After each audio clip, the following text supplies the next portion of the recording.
अच्छा सर, आप मुझे एक बात बताइए, जब से मैं देख रहा हूँ 2014 के बाद में पोलराइजेशन इंक्रीज बहुत हुआ है। इस मथुरा में आपको क्या माहौल नजर आ रहा है पोलराइजेशन के बारे में? देखिए विकास जी, पहले तो मुद्दों की बात करते हैं, फिर मैं नहीं, आपके मुद्दा ये सबसे बड़ा मुद्दा फिर है। मैं आपके सवाल का जवाब दूंगा।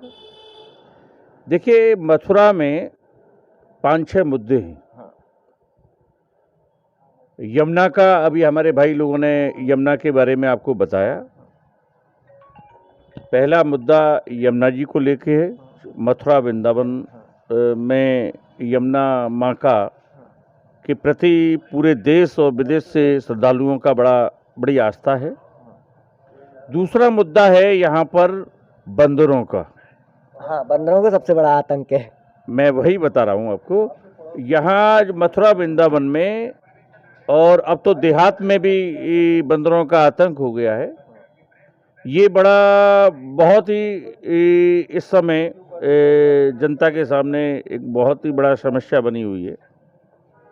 तीसरा मुद्दा है नो एंट्री का। ये कौन सी नो एंट्री है? ये जो पुलिस के द्वारा आपने देखे होंगे, खास तौर से वृंदावन में जो उगाही केंद्र खोल दिए गए हैं पुलिस प्रशासन के और भाजपा के शासन के लोगों के द्वारा, यहाँ से जो तीर्थ पुरोहित अपने जो है ब्राह्मण लोग हैं उनके सामने और जो तीर्थ यात्री आता है उनके सामने बड़ी दिक्कतों का इस नो एंट्री से सामना करना पड़ रहा है। और उसके बाद जो जाम की स्थिति पूरे मथुरा वृंदावन शहरी क्षेत्र में, जो जाम की स्थिति आप देखिए चौराहों पर किस तरह से जाम लगा हुआ है। और बेरोजगारी का मुद्दा। हाँ, बेरोजगारी का मुद्दा। यहाँ पर रोजगार नहीं है। कोई भी भाजपा के शासन में किसी भी प्रकार यहाँ के भाजपा के जनप्रतिनिधियों ने यहाँ के नौजवानों के लिए कोई भी प्रयास किसी भी प्रकार के नहीं हुए कि ताकि उन बेरोजगार जो नौजवान घूम रहे हैं उनको रोजगार मिल सके। इसके बाद एक मुद्दा है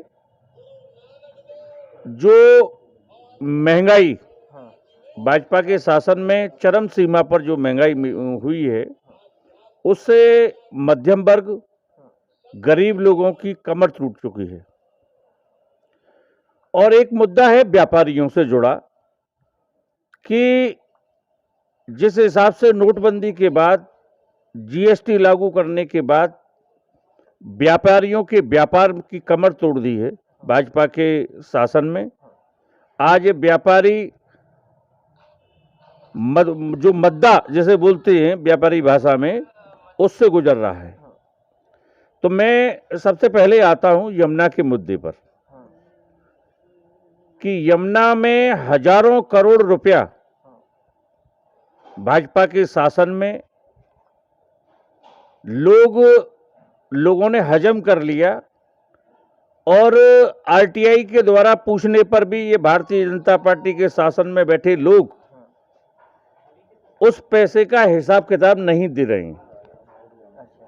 यमुना से ब्राह्मण समाज ही नहीं, पूरा तीर्थ पुरोहित जो यहाँ पर आता है श्रद्धालु, उसको बड़ी एक कष्ट पीड़ादायक यमुना माँ की दुर्दशा को देखकर अनुभूति होती है कि जहाँ भगवान श्री कृष्ण की क्रीड़ा स्थली और यमुना माँ की यहाँ पर श्रीधाम होने के बावजूद भी जो दुर्दशा यहाँ पर देखने को मिलती है वो बड़ी शर्मनाक है।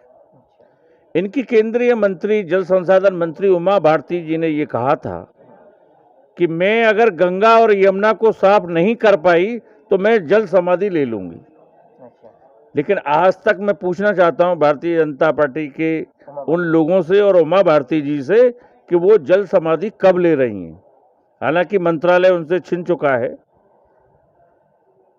ये यमुना के नाम पर धर्म के ठेकेदार बनते हैं, हिंदुओं के ठेकेदार बनती हैं भारतीय जनता पार्टी। इन्होंने यमुना माँ के लिए क्या किया? दूसरा, बंदरों का जो आतंक मथुरा वृंदावन में मिलता है, इनके मुख्यमंत्री योगी जी मथुरा और वृंदावन आए थे, तो लोगों ने, संतों ने और स्थानीय लोगों ने ये मुद्दा उठाया था। तो योगी जी का वो शब्द मुझे आज भी याद है, उन्होंने कहा था कि हनुमान चालीसा पढ़ो, इससे हनुमान जी के ये वंशज हैं, इनसे ये आपको तंग नहीं करेंगे।